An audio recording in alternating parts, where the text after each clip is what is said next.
Eric Erika présente 300 milliards d'étoiles, le podcast qui explore l'univers. Bonjour à tous, nous sommes en juillet 2019 et il y a tout juste 50 ans, l'homme marchait sur la Lune pour la première fois. Le 21 juillet, à 2h56 et 15 secondes temps universel, Neil Armstrong foulait de sa botte le très poussiéreux sol lunaire.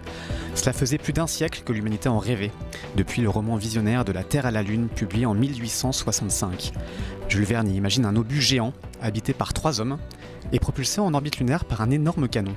Et plus de 2 siècles auparavant, déjà en 1634, un roman de l'astronome Johann Kepler, publié 4 ans après sa mort, et intitulé Le Songe, ou l'astronomie lunaire, racontait les aventures d'un jeune Islandais, conduit jusqu'à la Lune par un démon capable de le protéger du froid et des destructeurs rayons du soleil.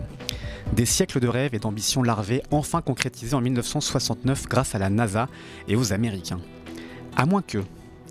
A-t-on vraiment marché sur la Lune ? Les soviétiques, pourtant pionniers de la conquête lunaire, n'y sont eux jamais parvenus. Et si tout avait été filmé en studio, justement pour tromper l'URSS et l'entraîner dans une épuisante et impossible course à la Lune ? Comment, avec des moyens des années 60, les États-Unis auraient-ils pu, en 8 ans, faire ce qu'on n'est même pas sûr de pouvoir reproduire aussi rapidement au XXIe siècle ? Eh bien justement, parce qu'ils ont réussi l'exploit technique, logistique et humain hors du commun, avec des moyens eux aussi hors du commun à l'époque. Oui, rassurez-vous, la canicule ne nous a pas rendus complotistes, les Américains sont bien allés sur la Lune, et c'est les dessous de cet exploit que va nous raconter notre invité du jour, Olivier de Gourzac. Bonjour. Oui, bonjour. Alors ce n'est pas pour votre titre professionnel que nous avons invité, puisque vous êtes banquier, mais vous êtes aussi un grand passionné d'astronomie et de l'histoire de la conquête spatiale. Vous êtes membre de la Société astronomique de France, de l'Aéroclub de France et charter member de la Planetary Society aux États-Unis. Vous êtes auteur de nombreux ouvrages de vulgarisation, dont le dernier magnifique Apollo, paru chez Flammarion en mai dernier, dans lequel vous racontez les détails du programme Apollo, avec quelques reconstitutions de dialogue aussi des astronautes. C'est assez immersif. Le tout d'ailleurs accompagné de très belles et impressionnantes photos prises depuis le vaisseau, depuis la Lune par les astronautes, que vous avez vous-même nettoyées et assemblées, puisque vous côtoyez de près la NASA depuis une 40aine d'années, et vous avez pu, dites-vous dans l'ouvrage, visionner l'intégralité des vidéos et des photos du programme. Racontez-nous. Oui, c'est vrai. Alors en fait, oui, j'ai pu tout visionner parce qu'en 82, j'avais comme prof en géologie planétaire le Dr Jim Head, qui était lui-même un des entraîneurs d'Apollo. Et donc vous avez eu accès à énormément de... Et donc voilà, alors lui, il m'a donné, il avait le double de tout ce qui était à Houston. Il avait le premier jeu de tirage, hein, donc c'est-à-dire Houston, les originaux étaient conservés sous gaz inerte. Il y avait eu un tirage qui était fait à Houston et un tirage qui était fait à Brown University de l'ensemble des photos, plus l'ensemble des vidéos mises sur disque laser. À l'époque, c'était des gros disques laser, voilà, mais c'est pas grave. Plus l'ensemble des logs, c'est-à-dire des conversations renéotypées. Alors c'était épais, c'était indigeste, mais enfin, il avait tout ça. Et puis, il m'a donné l'introduction à Houston pour aller voir les gens qui s'occupaient des archives.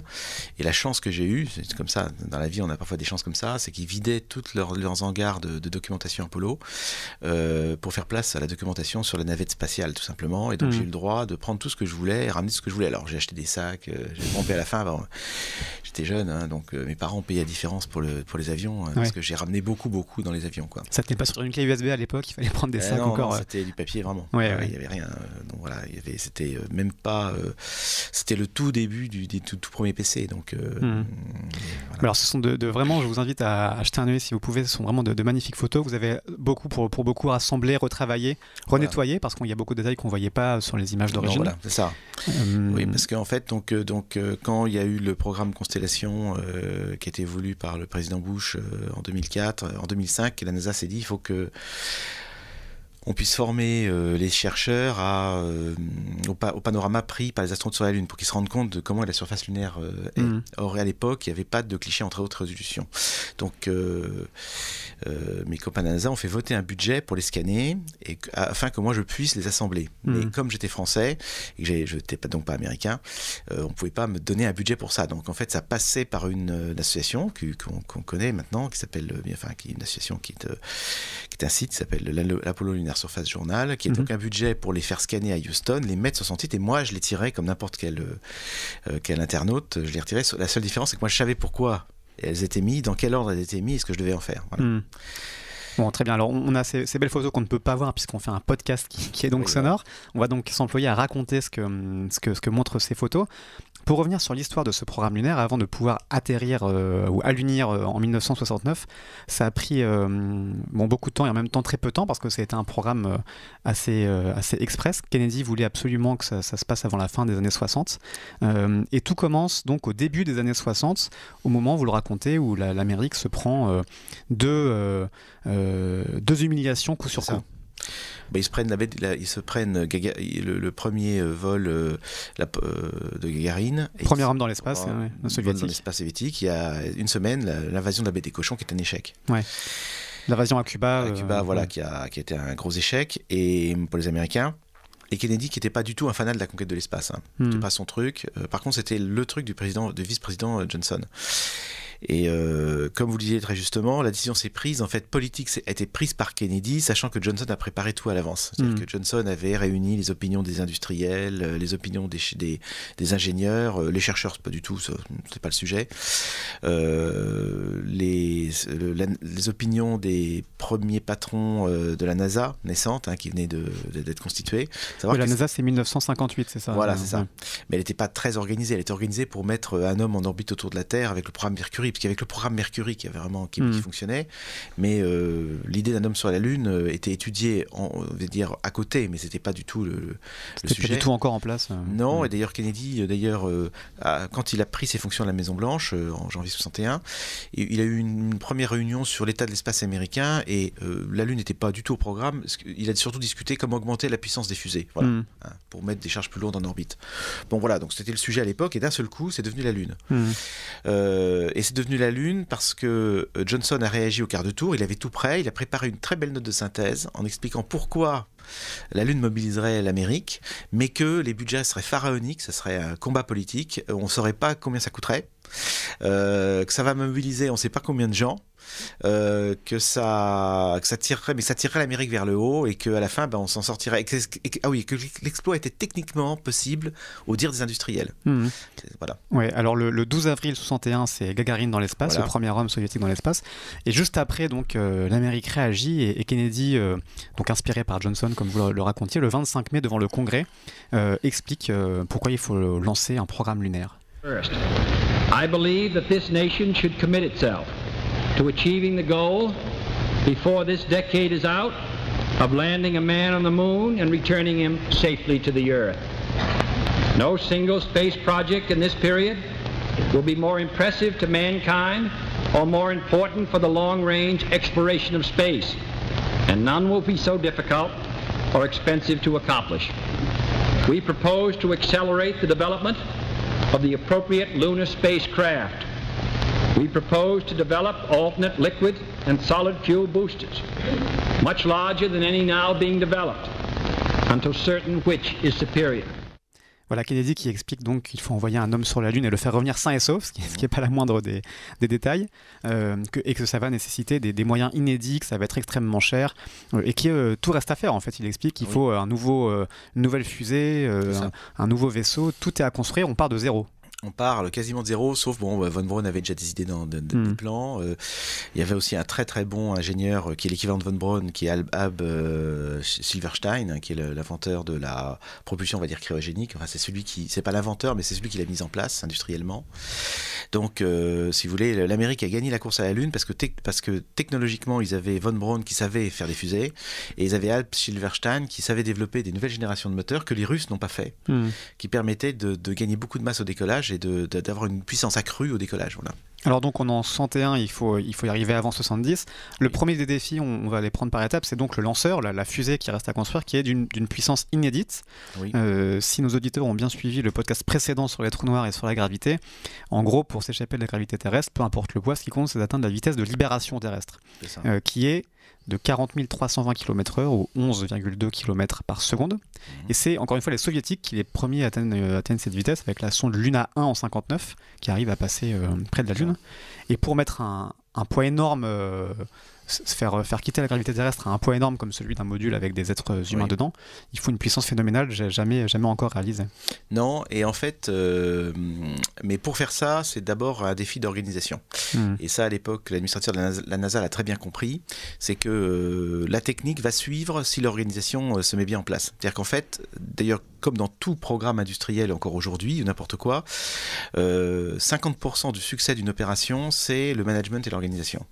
Pourquoi ? Parce que dans le management et l'organisation, vous reprenez tous les thèmes, y compris les termes techniques, mais y compris les thèmes humains. Et en fait, c'est une aventure humaine avant tout. Bon, donc si vous mobilisez pas les gens pour faire les meilleures fusées, votre meilleure fusée elle sortira pas. Et c'est ce que les Russes ont malheureusement compris trop tard. Les Russes n'ont pas mobilisé comme l'Amérique. Et l'organisation russe a fauté de ce point de vue-là, parce que les premières décisions avant même la mise en place du lanceur, même si on avait les ébauches, comme vous le rappeliez très justement, ça a été de répartir les charges de travail en créant des centres spatiaux.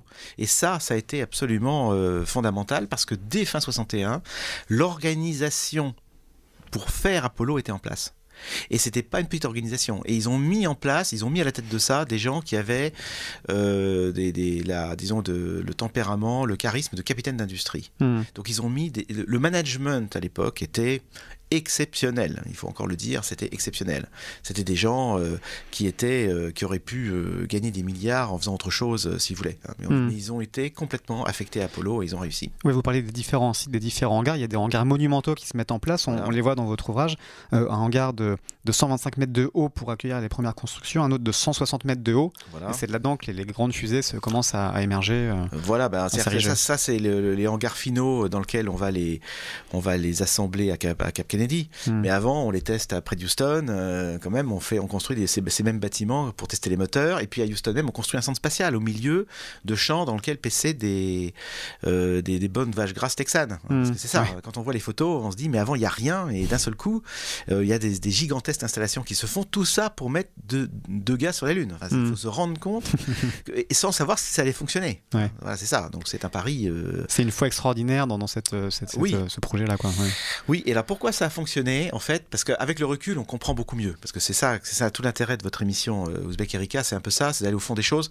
C'est que non, mais c'est des vraies bonnes questions se sont posées ici. C'est que ça a fonctionné. Pourquoi? Parce que c'est un effort de guerre réalisé en temps de paix. En fait, ils ont mis l'équivalent de, si vous voulez, en organisation du débarquement de Normandie, parce que c'est un modèle d'organisation, encore plus que le débarquement de Normandie pour aller sur la Lune. C'est-à-dire que tout s'est organisé merveilleusement bien, avec des gens extrêmement motivés, et ça a fonctionné. Et à la fin, qu'est-ce qui se passe? En 69, vous aviez raison de le rappeler, 2 hommes posent le pied sur la Lune. Oui, vous parliez de cette incroyable logistique. Vous mentionnez aussi dans votre ouvrage des chiffres. La NASA en fait délègue beaucoup. C'est pas du tout une agence monolithique, c'est beaucoup de sous-traitants, beaucoup de sous-contractants. J'avais noté 500 sous-traitants pour la NASA, 250 sous-contractants, et en tout plus de 400 000 ingénieurs dans plus de 20 000 départements différents. C'est ça. En fait, la NASA elle fabrique rien, comme aujourd'hui. D'ailleurs, elle ne fabrique rien du tout, parce que les gens disent oui, c'est la fusée de la NASA. Non, c'est la fusée d'un industriel qui l'a fait pour la NASA. Et la NASA, qu'est-ce qu'elle fait? Elle fait un appel d'offres pour avoir le coût le mieux, avec la chose, disons que le produit, le final, le moins cher possible pour la meilleure qualité. Et ensuite, ces ingénieurs de la NASA à la NASA vérifient que c'est conforme au cahier des charges et vérifient que le budget est à peu près respecté. C'est tout le boulot de la NASA, c'est ça. Mais par contre, c'est les industriels qui vont tout développer. Alors vous parliez de budget, c'est aussi un budget extrêmement conséquent qui culmine en 65 au plus fort de l'effort de guerre comme vous le mentionnez. C'est 5,25 milliards de dollars de l'époque, ce qui en termes actuels équivaut à plus de 32 milliards de dollars, soit 4,4% du budget américain. C'est-à-dire qu'aujourd'hui, la NASA elle est à bien moins de 1% du budget fédéral. Là on était à quasiment 5%. C'est ça, oui, et ça a duré pendant quasiment 2 ans les 5%, puis avant c'est monté de 0 on va dire à 5%, puis ensuite ça a descendu à partir de 67. Voilà. L'essentiel était construit ou était... Puis surtout la guerre du Vietnam coûtait très cher, et puis le plus grand public était moins bien mobilisé. Pourquoi? Parce que il faut savoir que le public américain, il y a une attitude ambivalente du public américain vis-à-vis de ce programme. Il est très mobilisé pour le drapeau, si vous voulez, l'aspect conquête, etc. Mais dès qu'on lui parle chiffres et les budgets, il n'y a plus personne. En fait, c'est un peu ça. Comme souvent. Oui, exactement. Et ils considèrent que pourquoi est-ce qu'on dépense autant d'argent pour aller sur la Lune? On ferait mieux de s'occuper de nos programmes immédiats et nos programmes sociaux. Kennedy a été élu sur un programme social. Et d'ailleurs, dans l'ouvrage, et vous aviez Apollo, que vous rappeliez, j'ai mis en annexe du chapitre historique cette fameuse réunion à la Maison-Blanche où Kennedy dit « Mais je suis pas si fanat de l'espace que ça. Vous vous rendez compte que ce sont des budgets absolument titanesques qui obèrent tous les autres programmes de la nation. Messieurs, l'objectif c'est quoi? Alors, est-ce que vous êtes convaincus que l'objectif c'est bien la Lune? Alors, il y a quelqu'un d'Anna qui dit non, c'est un des objectifs. Mauvaise réponse pour Kennedy qui s'emporte, qui dit mais pas du tout, c'est l'objectif. Et puis il n'est pas question qu'on arrive numéro 2. C'est une compétition, vous voyez. Donc oui, mais on pourrait faire de la science. Il dit non, mais la science c'est pour plus tard. Voilà, donc c'est ça. Il recadre. Par ailleurs, la science est une des retombées. Il y a beaucoup de science en retombées et beaucoup d'applications. Oui, mais ça a été voilà. Vous avez raison. Il y a de la science en retombées, mais c'était pas l'objectif principal. Voilà, ce qui est incroyable, c'est que c'est beaucoup de savoir-faire qui sont à construire, puisque c'est des choses qui n'ont jamais été faites. Et en 1969, donc au climax de l'aventure Apollo, l'âge moyen à Houston, c'est 26 ans. C'est ça. C'est extrêmement jeune. Mais c'est comme à SpaceX aujourd'hui. C'est 25 ans. Ouais. Oui, c'est ça. C'est les jeunes qui font l'espace. Sans la jeunesse, c'est ça. Je veux dire, les forces vives en ingénierie d'une nation, c'est sa jeunesse. C'est pas les anciens dont je fais partie. Bon, ils ont beaucoup. Nous, on a une expérience à apporter. Voilà. On peut conseiller des jeunes, mais c'est les jeunes qui vont le faire. Et en l'occurrence, il n'y avait pas beaucoup d'expérience, en tout cas, dans ce qu'il y avait à faire, quoi. Non, et ils ont pris le risque de montrer en direct, parce que c'était face aux Soviétiques qui cachaient tout. Les Américains montraient à la télévision en direct même leurs échecs. Donc on assistait au plantage, au décollage, aux explosions de fusées, etc. Bon, ça pourrait prêter à rire, mais un peu comme Elon Musk, qui a foiré ses premiers lancements, mais enfin aujourd'hui c'est un succès. Alors les gens s'en faisaient des gorges chaudes d'Elon Musk au début parce qu'il ratait ses lancements, mais en fait on voit aujourd'hui que finalement le pari est gagné. Et la NASA était sur la même trajectoire, c'est-à-dire qu'ils ont montré les choses et ça a fonctionné. Alors toute cette logistique et tous ces milliards de dollars, donc je le disais, ils sont d'abord pour développer un lanceur, Saturn V, qui sera le lanceur qui ira vers la Lune et qui est le plus gros, qui reste aujourd'hui d'ailleurs encore le plus gros lanceur jamais construit. J'avais ces mensurations, 110,6 mètres de haut, 10 mètres de large et plus de 3000 tonnes au décollage. C'est ça. Voilà, aujourd'hui on a les plus gros lanceurs, là, vous parliez d'Elon Musk, la Falcon Heavy, donc la Big Fucking Rocket d'Elon Musk, elle fait que 70 mètres de haut pour 1400 tonnes. Donc on est sur quelque chose de encore aujourd'hui inégalé, quoi. C'est inégalé, alors bon, on en parlera peut-être après, mais on ferait mieux aujourd'hui que Saturn V. On a des technologies nouvelles, bien sûr, allégées, mais déjà pour l'époque c'était énorme, et puis aussi elle est extrêmement fiable, elle n'a jamais eu de panne. Sur tous les lancements, zéro. Enfin, elle a eu un problème sur un lancement à vide, un effet de vibration, mais enfin ça n'a pas mis en danger la fusée elle-même, elle n'a pas explosé, vous voyez. Alors donc cette fusée, elle est très lourde parce qu'il faut qu'elle porte une charge elle-même très lourde. Donc pour détailler un petit peu ce qu'on appelle une mission spatiale dans les années 60, en tout cas le programme Apollo, c'est donc une fusée Saturn V qui est composée de 3 étages qui servent à porter une charge utile, composée donc du module Apollo lui-même ou la capsule où les astronautes font le voyage finalement, et le module lunaire qu'on appelle LEM. Enfin, un module de service qui va alimenter, qui est derrière la capsule. De commande. Il y a le module de commande, c'est là où vous avez raison, les Apollo, les astronautes vivent. Derrière, vous avez un module de service qui est un espèce de gros cylindre avec des moteurs qui permet de les orienter et de les alimenter en air, en eau, etc. Et puis effectivement, il y a le module lunaire qui est en dessous. Qui a un peu cette forme d'araignée qu'on voit sur les images.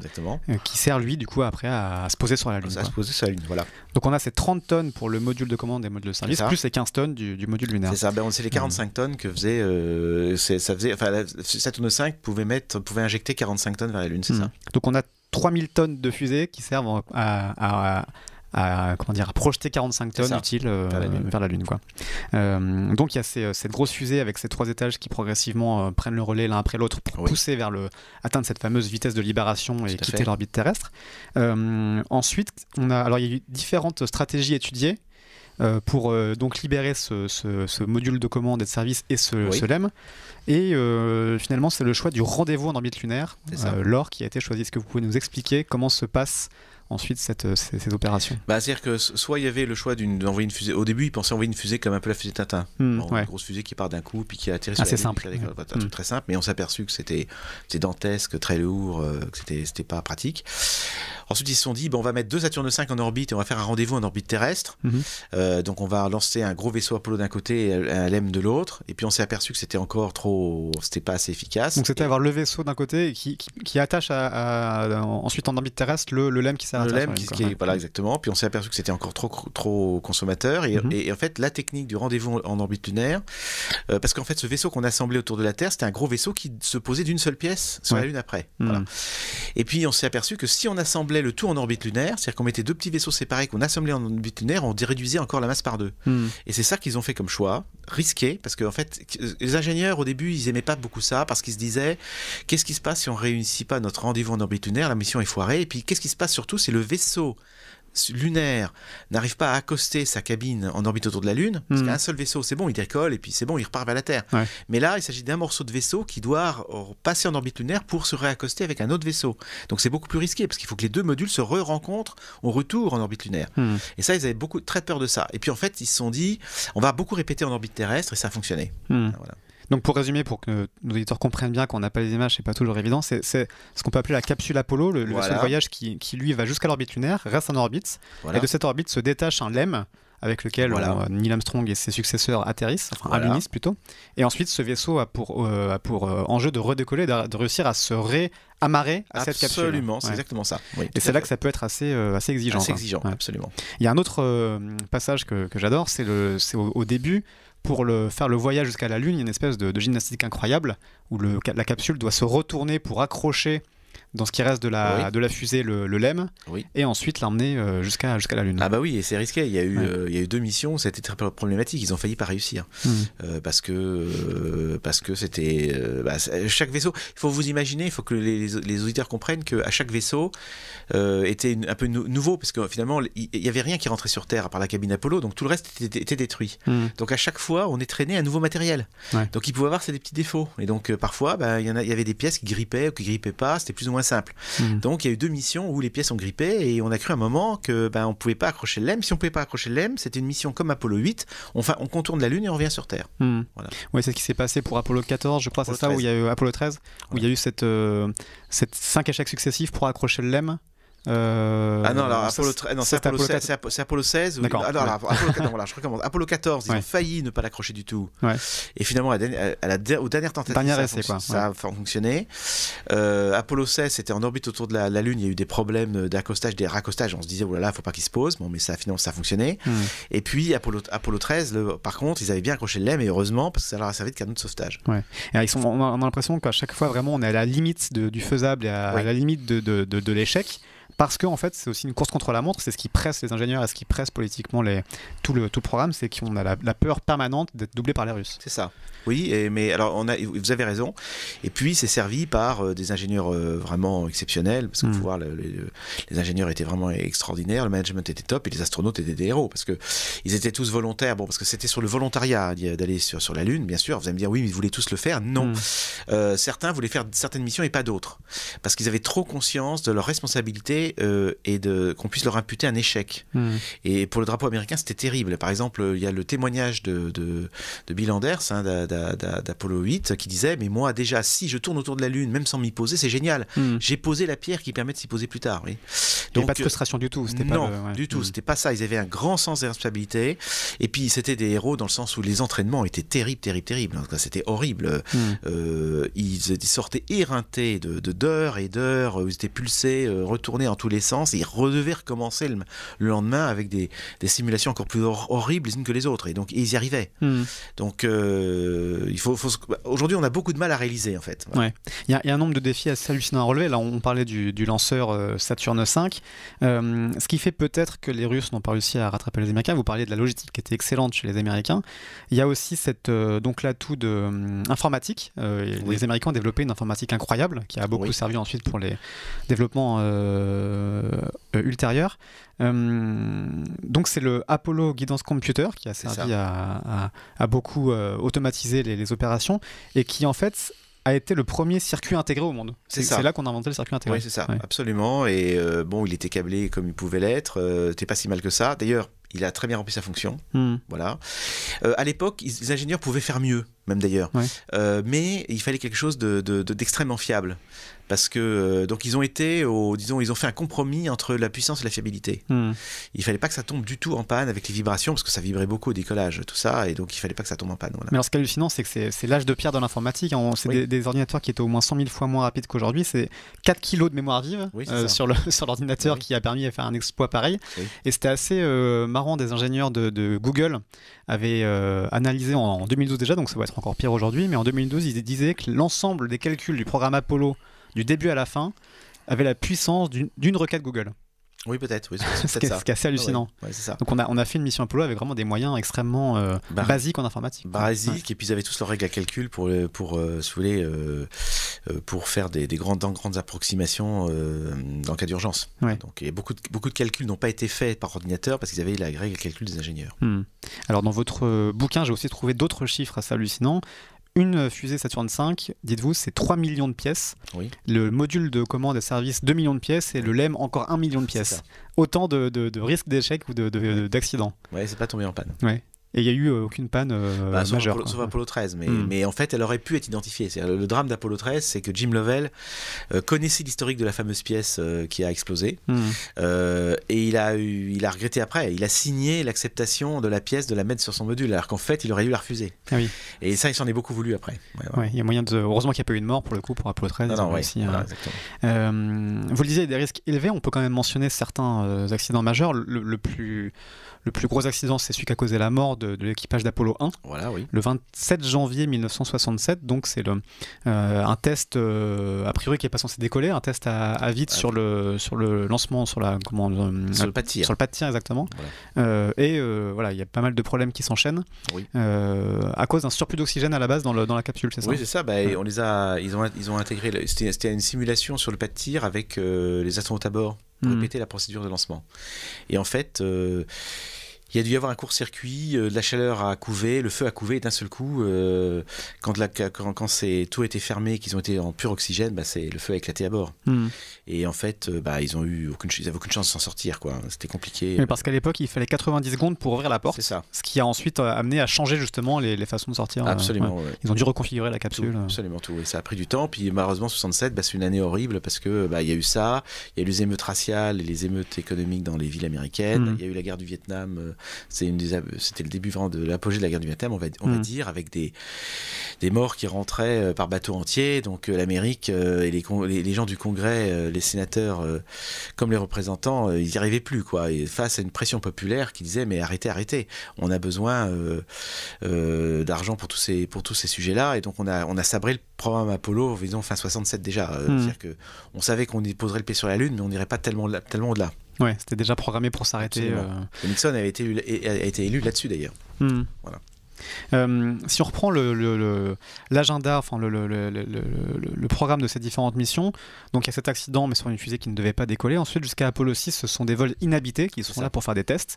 Et avec Apollo 7 commencent les vols habités qui sont des tests progressifs. C'est ça. Et c'est ce que vous expliquez aussi, c'est ce qui a fait le succès de la NASA, c'est d'y aller vraiment étape par étape. On refait à chaque fois la même démarche mais en ajoutant un petit truc en plus qui aboutit avec le pas sur la Lune. Mais on y va à chaque fois avec un petit truc en plus qu'on maîtrise, en sachant qu'on maîtrise avant ce qui a été lancé avant.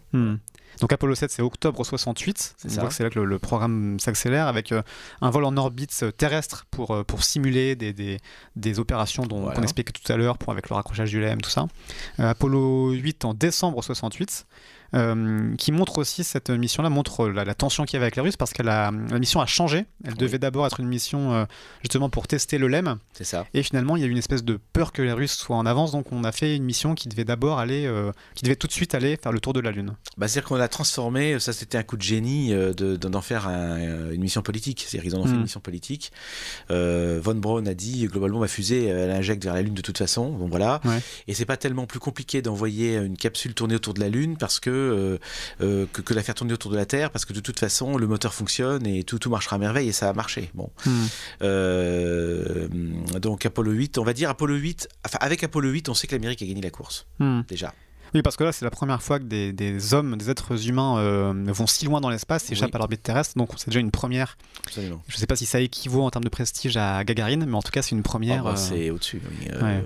Mais ce qui est très triste pour les Russes, parce que les astronautes, enfin les cosmonautes russes, si vous voulez, ils avaient rien à envier en vaillance à leurs copains américains, quoi. Parce que, si vous voulez, ils avaient quand même de très bons cosmonautes, des mecs qui avaient un très grand sens de responsabilité aussi, un super entraînement, mais il se trouve que politiquement parlant, les Russes n'y arrivaient pas. Ils ont malheureusement mené 2 programmes de front en même temps, dilapidant leurs ressources avec ça, et du coup, ils ont échoué. C'est un problème justement de la machinerie administrative soviétique peut-être là, qui a mis les choses de façon beaucoup trop lourde. Absolument. Donc je disais Apollo 8, c'est assez marrant parce que un des astronautes, Jim Lovell, à ce moment-là compare la Lune à Paris. On dirait du plat de Paris ou du sable gris, ce sol lunaire qu'on voit. Alors eux ils atterrissent pas, mais ils voient la Lune de près. Oui. Et on dirait du sable parisien. Et puis cette mission était l'occasion de célébrer Noël depuis l'univers. Ah bah oui, c'était le grand moment. C'était le moment où j'étais petit et je m'en souviens. Ils ont lu la Bible. Alors aux États-Unis, c'était ils ont lu la Genèse le soir de Noël aux États-Unis, mais c'était pour nous le matin de Noël en France. C'est ça. Ouais. Donc voilà. Donc avant la messe de Noël le matin, on a tous entendu la Genèse lue depuis l'orbite lunaire. Parce que c'était pour nous. On se rend plus compte aujourd'hui. Pour nous, c'était ahurissant d'entendre ça. Alors, de la Lune. Ils lisent un bout de la Genèse et ils concluent par ça. And from the crew of Apollo 8, we close with good night, good luck, a Merry Christmas, and God bless all of you on the good earth. La vidéo mise à disposition par la NASA est recouverte par une musique, mais bon, on entend quand même. Les astronautes souhaitent bonne nuit, bonne chance et joyeux Noël à vous tous sur cette bonne terre. C'est ça, voilà. C'est un message qui a déjà un retentissement incroyable, quoi, avant même le premier pas sur la Lune. Oui, et puis que Dieu vous bénisse. Alors c'était aussi pour montrer face à l'URSS athée. C'était une manière de montrer que les États-Unis avaient une culture différente. Ouais. Voilà. Alors ensuite vient Apollo 9, on est là maintenant en mars 69, oui. Et là cette mission va faire un peu ce qu'Apollo 8 n'a pas fait pour s'octroyer le prestige d'aller vers la Lune, c'est-à-dire tester le LEM, sachant que c'est aussi un chiffre assez hallucinant, une donnée assez hallucinante à avoir en tête. Le LEM ne fait que 4,5 mètres cubes, c'est-à-dire que quand on est dans ce LEM, les astronautes doivent y rester plusieurs jours pour explorer la Lune. On a à peine la place de se tenir comme dans un habitacle de voiture, quoi. Oui, c'est très intéressant votre réflexion parce qu'effectivement, c'est ce qui fait. Moi, j'ai des bons copains astronautes qui me disent aujourd'hui, on ne le referait pas dans ces conditions-là. Ils ne voudraient pas le refaire. Ouais. Pas comme ça. Parce que si vous voulez, c'est vrai que c'était un minuscule espace, on n'avait pas la place d'y vivre. C'était extrêmement confiné. C'est même pas la place qu'il y a dans un hélicoptère, quoi. Donc c'est vraiment très compliqué. Et ils l'ont fait. Malgré tout. Donc ils savaient que c'était une fois dans la vie, ils feraient 3 jours ou 2 jours comme ça, mais ils l'ont assumé, et c'est ça qui est assez remarquable. Les conditions étaient extrêmement dures à bord, mais ils l'ont fait. Oui, parce qu'en dehors du LEM, la capsule elle-même, le vaisseau Apollo lui-même était de 6 mètres cubes, ce qui n'est pas non plus énorme. Donc on était assis, on avait je crois un hamac ou un truc pour s'allonger. C'était un peu plus entre guillemets confortable dans la cabine Apollo, mais dans le LEM on ne pouvait pas s'asseoir. La seule chose qu'on pouvait faire, c'est s'asseoir sur le petit capot du moteur de remontée, mais lui-même c'était le seul endroit où on pouvait mettre ses combinaisons quand ils s'en débarrassaient. Donc en fait, on pouvait, alors à la fin, à partir d'Apollo 12, ils ont décidé qu'on pouvait tendre un hamac. Donc ils ont tendu un hamac dans un sens et un dans l'autre, et ils pouvaient s'allonger dans un hamac et enlever leur combinaison. Et dormir en sous-vêtements, ce qui était ils avaient une espèce de qu'on appelle ça, un truc qui prenait tout le corps avec des tubulures, mais enfin ils pouvaient dormir sans les fermetures, les grosses fermetures et les colliers des combinaisons qui faisaient très mal au cou. Et ça a été, alors qu'Armstrong et Aldrin ils ont dormi comme ça. Sachant que c'est quand même des conditions d'impesanteur qui réduisent un petit peu cet inconfort de rester debout. C'est un 6e, oui, vous avez raison, c'est un 6e de G, mais enfin quand même, par exemple, il y a des astronautes dont le circuit de refroidissement a cassé, par exemple, avec il y a une mission où il y a des astronautes qui a dormi avec les bottes pleines d'eau, quoi. Bon, mais il l'a fait. On sait que ça va durer encore plusieurs jours, c'est pas forcément très confortable. Vient ensuite donc Apollo 10 en mai 69. Donc on approche du jour J, enfin ils le savent pas encore à l'époque, mais on approche du jour J. Et là il y a une hésitation, ils se demandent au début s'ils vont pas déjà tenter l'alunissage. C'est ça. Oui, parce qu'en fait la mission était validée pour l'alunissage déjà. En fait, Apollo 10 aurait pu se poser sur la Lune. Politiquement... là encore on a peur que les Russes y arrivent, on se demande s'il y a pas un programme en cours. Exactement, vous avez raison de le rappeler.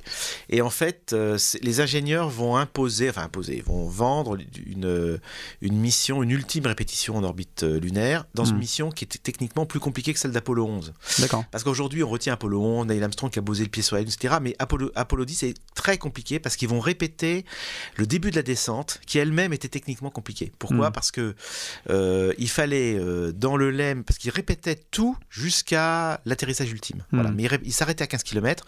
Et en fait, ils répétaient la partie où il fallait chronométrer les cratères qu'on voyait arriver dans son hublot pour vérifier si le logiciel fonctionnait bien, et on voyait les cratères arriver et on chronométrait pour savoir si la vitesse était la bonne et que la vitesse de descente était bonne. Donc dès qu'on voyait un cratère arriver, on savait que s'il arrivait en avance ou en retard, c'est qu'on était bon ou pas bon. Ça, ils l'ont fait.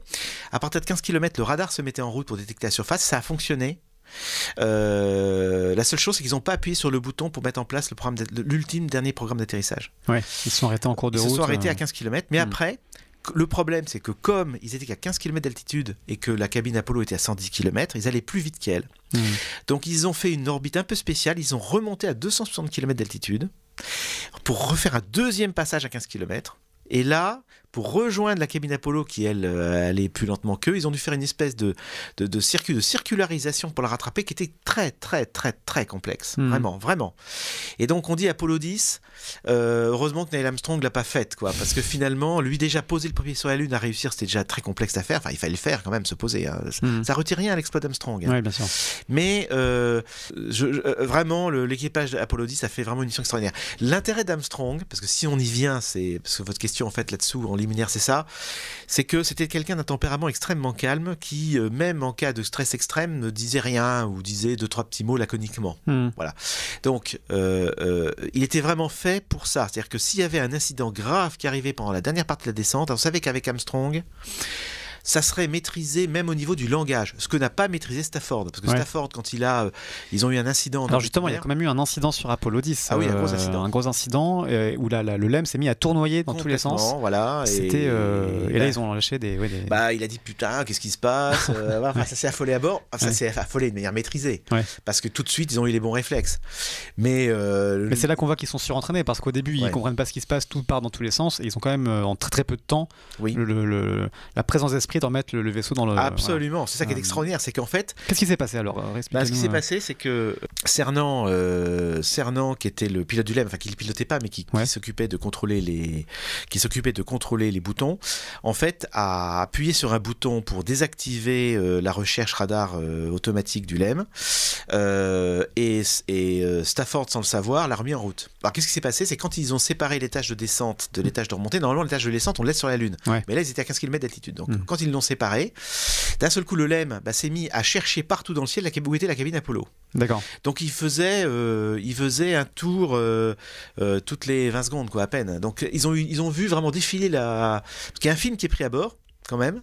La caméra de descente filme le truc et on voit la surface lunaire devenir complètement folle, quoi. Donc, on voit le ciel noir alterner.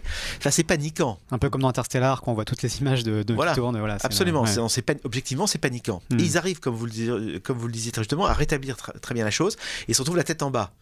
Mais bon, alors, ils ont le temps quand même de discuter, de voir, et puis ensuite, ils font bien ils rallument tranquillement leur moteur 7 minutes après. Mais si vous voulez, c'est vrai que c'était des missions risquées. Et ce fichu LEM, qui était quand même assez complexe, même l'équipage le mieux entraîné, il pouvait encore commettre des erreurs dessus. Vous parliez des images télé qui nous sont restées, et c'était une retransmission couleur pour la première fois aussi Apollo 10.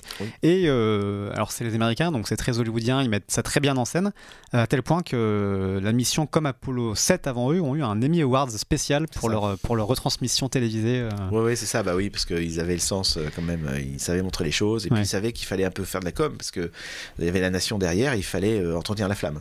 Justifier aussi les budgets. Ah oui, alors les gens, on n'osait même plus en parler, parce que c'est vrai que il y a eu une pub à un moment où dans la presse où les gens qui étaient contre le programme spatial ont expliqué voilà ce qu'on peut faire avec le programme Apollo. On pourrait refaire tous les autoroutes des États-Unis, donner $2000 à chaque foyer chaque foyer pauvre. C'était. Ça donne envie forcément. Alors on en arrive à Apollo 11, donc qui décolle le 16 juillet 1969, qui rentrera sur Terre le 24 juillet et pour une mission totale de 195 heures et 18 minutes. Alors c'est pas la plus longue en fait, Apollo 9 était encore plus longue. Et donc cette mission va elle aller jusqu'à l'alunissage et jusqu'à la sortie extravéhiculaire. Alors c'est une mission, en fait, qu'on leur demandait à Apollo 11, c'est simplement, globalement, vous posez le pied sur la Lune, vous ramassez 2 cailloux, vous rentrez, quoi. Ouais. C'est la mission du pari réussi. Voilà. Il s'agissait pas d'aller un peu au-delà. Alors là, quand même, les chercheurs sont un peu émus en disant que ce serait bien qu'on mette un minimum d'expérience, dont un réflecteur solaire. Et donc, à tous ceux qui pensent qu'on n'a jamais atterri sur la Lune, et ben, on va y venir un peu après. Mais voilà. Mais enfin, il y a un réflecteur solaire qui est jour d'active. On pointe un rayon laser dessus et c'est la preuve. Il renvoie les rayons laser. Donc c'est la preuve que l'homme y a bien déposé quelque chose. Voilà. Il y a pas mal de Apollo 11, c'est l'occasion aussi de revenir sur quelques autres des difficultés de ces missions et de ce programme. La mise en orbite lunaire est cruciale. J'ai lu aussi qu'il faut donc activer une poussée pendant 6 minutes pour atteindre la Lune à la bonne vitesse. C'est ça. Et en gros, à 10 secondes près, on s'écrase si on n'a pas la bonne poussée. Oui, c'est ça. Donc il ne faut pas se tromper sur la durée. Tout ça est automatisé en partie, j'imagine. Quelle est la part de pilotage vraiment Alors, CRC Loop, par exemple, en fait, il cherchait tous les pilotes de l'EM posés sur la Lune, savaient que la cabine Apollo passait au-dessus d'eux à telle heure, etc. Et en fait, il pouvait la voir dans le ciel comme une étoile. Ouais. Donc, il la cherchait et dès qu'il la voyait, à travers un petit tableau sommital, il savait globalement que le timing était bon. Et il savait que tant de secondes après, il pouvait enclencher le moteur de remontée. Ouais. Donc en fait, tout était c'était à la fois visuellement, mais en même temps informatisé. Il y a d'autres moments qui ont été un peu critiques. Il y a eu des alarmes qui sont déclenchées pendant la descente d'Armstrong à Aldrin, donc dans le LEM. Oui. Une alarme 12.02 et 12.01 ensuite se déclenche. Et bon, la Houston leur dit qu'il n'y a pas de problème, qu'ils peuvent continuer. Malgré tout, arrivé à une certaine altitude, donc ils atteignent 230 mètres d'altitude au moment où Armstrong prend le contrôle manuel du LEM. C'est ça. Parce qu'il y a un problème, ils sont pas au bon endroit, ou en tout cas ils s'approchent d'un cratère. C'est-à-dire que, alors lui il préférait prendre le contrôle manuel, c'est un semi-manuel on va dire, il le pilote comme un hélicoptère, mais lui vraiment il le fait parce qu'il s'aperçoit qu'il arrive dans un terrain très chaotique. Ils savent déjà qu'ils sont à des ports de la trajectoire de 6 km environ vers l'ouest, donc ils se poseront pas à l'endroit prévu, mais l'endroit à 6 km plus loin avait pas été vraiment analysé. Enfin, il avait été analysé, mais en tout cas pas répété comme ça. Et donc, il tombe sur des champs de pierre avec des cratères très caillouteux. Et c'est là qu'il allonge physiquement sa trajectoire pour sauter au-dessus d'un petit cratère qui s'appelle Little West.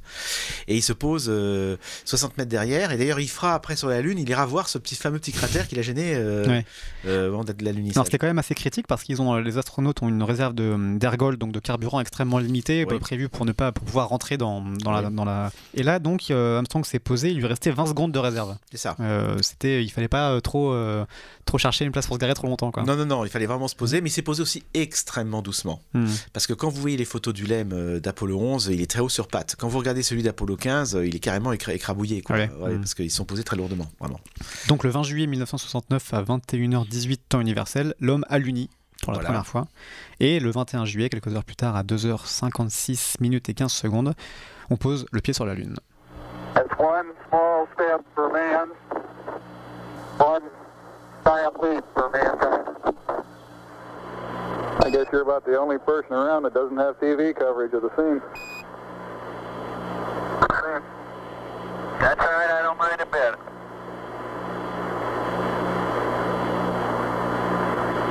How is the quality of the TV? Oh, it's beautiful, Mike, it really is.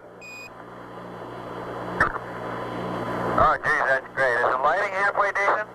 Yes, indeed. They've got the flag up now, and you can see the stars and stripes on them. Alors on vous a mis 2 extraits différents de la mission Apollo 11, donc la fameuse phrase, il fallait qu'on la mette forcément, un petit pas pour l'homme, un bond de géant pour l'humanité, et puis on vous a mis un passage enregistré bien plus tard dans la mission, où on entend Mike Collins, on voulait avoir un mot pour lui, parce que lui donc est resté en orbite lunaire, et le pauvre Houston le chambre un peu, lui dit je pense que tu dois être le seul personne à pas regarder la télé en ce moment, à pas voir les images, et Mike Collins demande alors comment c'est, qu'est-ce que vous voyez, et donc là Houston lui dit ils sont en train de porter le drapeau, c'est super, tout va bien. Mike Collins lui attendait patiemment en orbite, quoi. C'est ça, exactement, et son mérite est pas moins grand, mais c'était ce qu'il voulait faire de toute façon. On lui avait posé la question, il disait que déjà si je fais 99,9% du trajet je suis très content.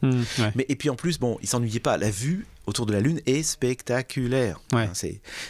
On est à tourner à 110 km autour de la Lune, les cratères, vous les voyez, ça change tout le temps, la lumière change. Enfin, c'est un monde différent de la Terre. Donc c'est déjà, puis on voit la Terre qui se lève à l'horizon. Enfin, je veux dire, vous avez un sens, une perspective qui est absolument fabuleuse. Donc le voyage quand même méritait ça. Hein. Il était très content. Ouais, les missions Apollo nous ont aussi donné ces très belles images de levée de terre et où vraiment on a ces images de la Terre qui ont beaucoup joué aussi d'ailleurs. C'est un autre sujet sur la conscience écologique de l'époque, de voir cette.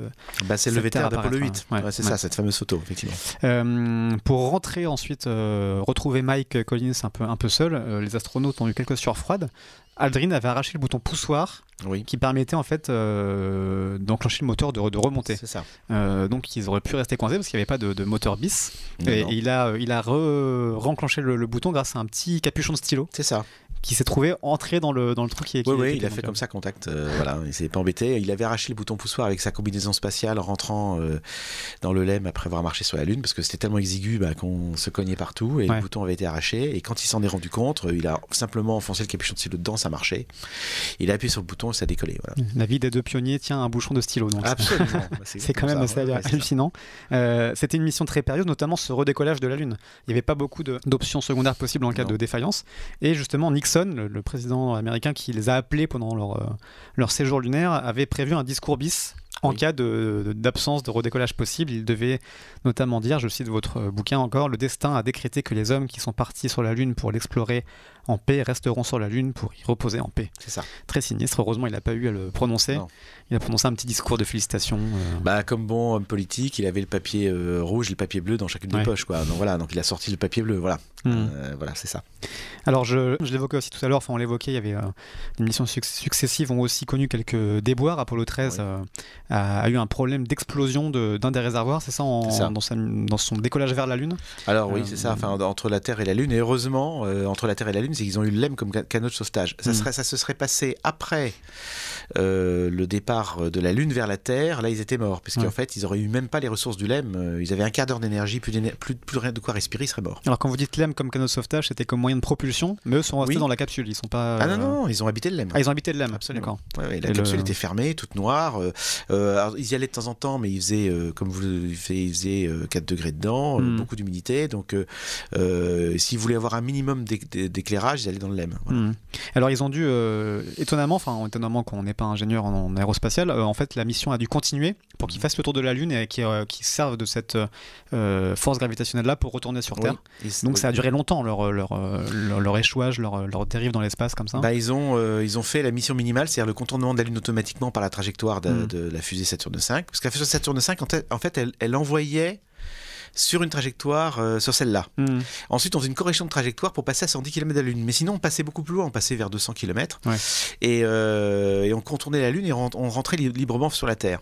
Donc, ils ont pris cette trajectoire-là, on va dire, qui était un petit peu plus longue, mais quoique, ils ont réussi, grâce au LEM, à donner un petit coup d'accélérateur et gagner 8 à 10 heures sur le temps de retour.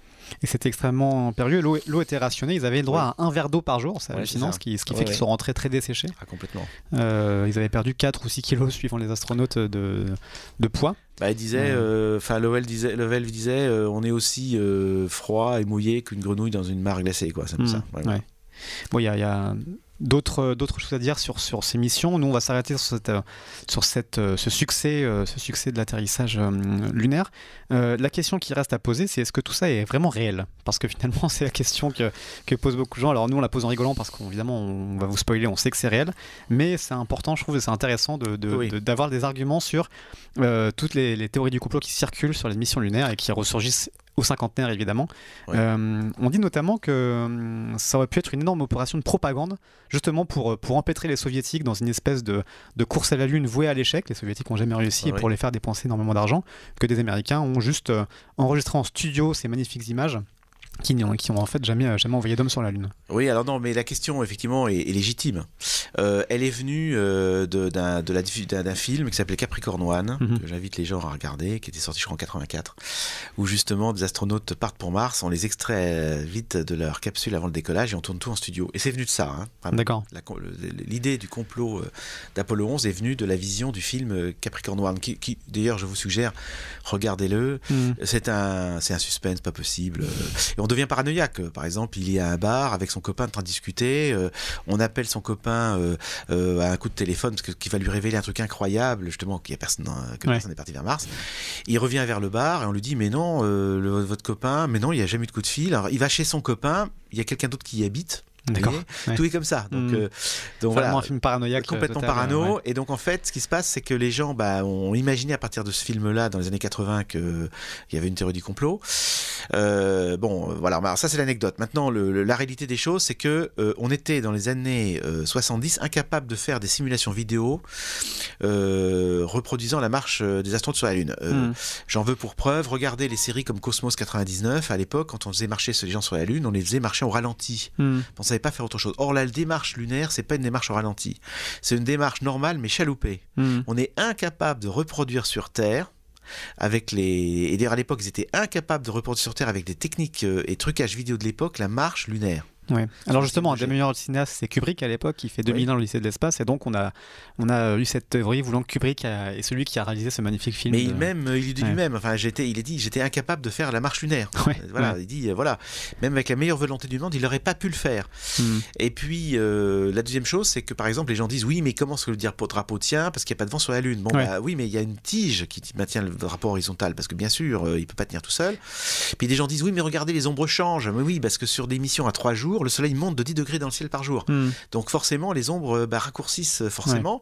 Et puis... Alors, le drapeau, je reviens sur le drapeau parce on dit qu'il flotte, donc il y a cette tige, mais on dit aussi qu'on le voit onduler ou qu'on le voit bouger. Oui, alors il bouge effectivement. Non, il bouge, mais pas à cause du vent. Il bouge parce que quand on dépressurise, si on est trop proche de la cabine, et c'est ce qui s'est passé pour Apollo 14, ils l'ont planté juste à côté du lait, mais en plus pas très loin de la porte. Et quand ils ont ouvert pour dépressurer la cabine, la poussée de l'air a fait tourner sur lui-même le drapeau. D'accord. Alors il y a ça, il y a aussi le fait que puisqu'il n'y a pas d'air justement, les vibrations perdurent extrêmement longtemps dans le drapeau, et les vibrations du marteau en plantant le drapeau et les vibrations en marchant à côté peuvent aussi expliquer certains mouvements vibratoires qu'on voit sur le drapeau. Oui, il bouge forcément, de toute façon en marchant à côté, il bouge, et puis mais la preuve ultime qu'on a qu'ils ont bien marché sur la Lune, il y a deux choses. Vraiment. Bon, d'abord il y a les histoires des techniques vidéo qui n'étaient pas au point, donc ça serait on va dire la troisième preuve. La deuxième preuve, c'est les photos ramenées par les astronautes eux-mêmes, parce qu'elles sont loin d'être parfaites. Apollo 16 a loupé. Vous avez beaucoup travaillé sur ces photos, donc vous êtes bien placé pour le savoir. Apollo 16, 50% des photos sont ratées sur les ratages. Au niveau exposition, elles sont complètement foirées. Ça marche.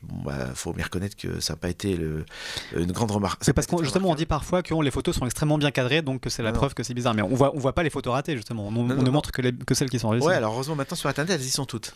Et donc même les ratages y sont. Et les gens vont voir qu'elles sont pas cadrées du tout parce que le gars en tournant sur lui-même pour faire un panorama, elles étaient de guingois, elles étaient pas droites, etc. La première chose. La deuxième chose, c'est que les films au développement ont été pleins de rayures, donc c'est pas très réussi. La troisième chose, c'est que parfois ils se plantaient, ils pensaient cadrer leur sujet puis ça marchait pas. Donc on voit un pied au milieu de nulle part où le truc n'était pas montré comme ils le voulaient. Et puis il y a ces fameux réflecteurs qu'on a quand même posés sur la Lune. Alors donc on a posé un réflecteur lunaire plusieurs missions. Avec l'objectif de pouvoir mesurer précisément la distance Terre-Lune grâce à un laser depuis la Terre. Depuis la Terre, et on vise encore toujours, parce que je crois qu'aux observatoires de Provence, c'est fait, il me semble, pas vous dire de bêtises, mais au moins une fois par semaine, ils pointent, ça forme des étudiants, on pointe le rayon laser vers la Lune et on reçoit immédiatement 2 secondes après, dans ces 2 secondes à aller, donc 3 ou 4 secondes après, on reçoit ça c'est la preuve qu'on a bien posé un réflecteur. Cela dit, certaines personnes assez acharnées disent qu'on a posé un réflecteur via une mission robotique, mais qu'on n'a pas envoyé d'homme là-bas. En fait maintenant on a quand même, ce qui est intéressant, c'est qu'on a les images prises par les sondes, en particulier je pensais à la sonde Lunar Reconnaissance Orbiter, qui a fait des images à une résolution de 20-25 cm, et on voit les traces laissées par les astronautes sur la Lune, et elles sont pas bidons parce que quand on a reconstitué dans les années 70 les itinéraires des astronautes, on était finalement assez approximatif à partir des vidéos ramenées et des photos qu'ils prenaient. Avec les images de l'héros, maintenant on sait exactement par où ils sont passés et on a pu recolorer tout ça. Et on s'est aperçu qu'on n'était pas si au point que ça dans les années 70, et on a pu refaire l'historique même de certains déplacements. Donc voilà. Alors il y a un autre argument que j'aime beaucoup, c'est de dire qu'en fait il y a pas de poussière sur le pied des LEM, c'est bien la preuve qu'ils n'ont pas atterri, qu'ils ont été posés sur un plateau, parce que sinon la poussière serait retombée sur les pieds. Et alors je sais pas si vous avez la réponse à cet argument-là. Moi j'ai lu que c'était tout simplement parce que justement puisqu'il n'y a pas d'atmosphère, la poussière ne vole pas dans l'espace, elle tombe aussi vite que n'importe quel objet, comme le dit la loi de la gravité. C'est ça. Et donc elle retombe plus loin. Non, puis en plus le moteur la soufflait. Hein. On oublie, c'est que le moteur soufflait tout ce qu'il y avait autour. Ouais. Donc en fait les pieds sont libres de poussière parce qu'ils ont la puissance du moteur à tout souffler. Alors, et puisqu'on est sur le moteur, l'absence de cratère, c'est encore un argument qui si, il y en a. Si. Ouais. Il y a on voit le souffle laissé par le moteur. D'accord. Si on le voit bien, Armstrong la photographie, on le voit bien. Bon, parfois certains disent il y a pas de cratère, c'est pas un trou. C'est pas Tintin quoi, c'est pas la fusée de Tintin qui Non, ça fait pas un cratère avec un trou, mais on voit bien que toute la poussière a été soufflée. Voilà. D'accord. Il reste des arguments de bon sens aussi, notamment le fait que s'il y avait eu tricherie, les soviétiques se seraient empressés de le dire. Or, eux-mêmes n'ont rien dit. Il y avait aussi des sondes soviétiques qui traînaient dans le coin, qui pouvaient observer ce qui se passait. Les soviétiques n'ont jamais démenti la conquête lunaire américaine. Non, absolument. Et puis un dernier argument que j'aime bien, c'est une étude d'un chercheur qui s'appelle David Grimes, à Oxford, qui a publié un article en 2016 sur la probabilité qu'un complot s'évente quand il est fomenté par un groupe de personnes. Et donc évidemment, plus le nombre de personnes concernées impliquées dans le complot sont nombreuses, moins un secret dure longtemps. Il a fait une belle courbe comme ça, notamment le programme de la NSA dévoilé par Snowden concernait 30 000 personnes et le secret s'est éventé en 6 ans. Excellent. Et donc il raconte qu'un secret comme celui d'Apollo qui concerne plus de 400 000 ingénieurs n'aurait sûrement pas tenu 4 ans. Quoi. Non, et puis en plus, vous avez tous fini par savoir aux États-Unis. C'est quand même une grande démocratie. Les frasques, les secrets tombent très vite. Ça tout finit par se savoir, toujours. Toujours. Et donc ça se serait su. En plus, il y avait comme des radioamateurs. Ce qu'on oublie, c'est qu'il y avait des radioamateurs qui contrôlaient, qui captaient les conversations Apollo. Et qui pouvaient, par triangulation, dans le monde entier, savoir d'où les vaisseaux émettaient. Donc en fait, même les amateurs pouvaient le savoir à l'époque. Enfin, donc pas de complot qui tienne, n'importe quel amateur sait ce qui se passe. Oui, absolument. Et puis il y avait plein d'ingénieurs dans le monde entier quand même qui suivaient Apollo, ne serait-ce qu'au niveau des télécoms, parce qu'il n'y avait pas que les Américains.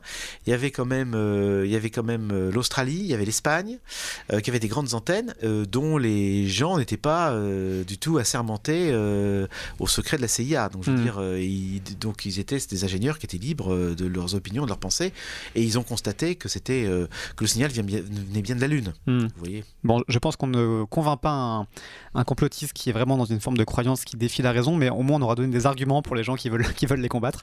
Oui, mais ils ont raison. Enfin, moi je trouve que vous avez raison. Je pense que c'est un vrai sujet à aborder. Il n'y a pas de faux semblants. Moi je trouve que c'est légitime de poser ces questions. Maintenant, il y a des réponses quand même. Voilà. Un dernier mot peut-être très rapidement. Qu'est-ce que vous pensez de la volonté de la NASA de retourner sur la Lune en 2024 ? Ça vous paraît crédible comme nouvelle course à la Lune en 5 ans ? Alors 5 ans, 5 milliards de dollars de plus par an. Dans le budget de la NASA, ils le font. Question de volonté, question de moyens. Question de moyens. La volonté, je pense qu'ils l'auraient. Parce que je pense que beaucoup de votre génération, Ouzbek Erika, vous êtes tous des jeunes, en fait, vous êtes la génération de ceux qui peuvent le faire. Donc je pense que vous êtes tous mobilisés dans vos jobs respectifs. J'ai aucun souci là-dessus. La jeunesse, je la sens mobilisée. Cette génération va être une génération. Vous êtes une génération extra, je le pense vraiment. Bon. Maintenant, après, il faut les moyens. C'est ça. Il faut de gros moyens. Pour mettre un homme autour de la Lune, on dit c'est 25 à 30 milliards de dollars. Bon, peut-être un peu plus tard que 2024 s'il y a moins de moyens. En tout cas, on a hâte de voir ces images, sans doute beaucoup plus haute résolution que celles de 69 d'hommes marchant sur la Lune. Merci beaucoup à vous, Olivier de Goursac, pour ces très belles explications. Je vous en prie. Merci à Roman, qui est aux commandes derrière la technique de cette émission. Et puis merci à tous de continuer à nous écouter. Nous, on fait une petite pause pour la fin de l'été et on se retrouve très vite à la rentrée pour continuer d'explorer l'univers.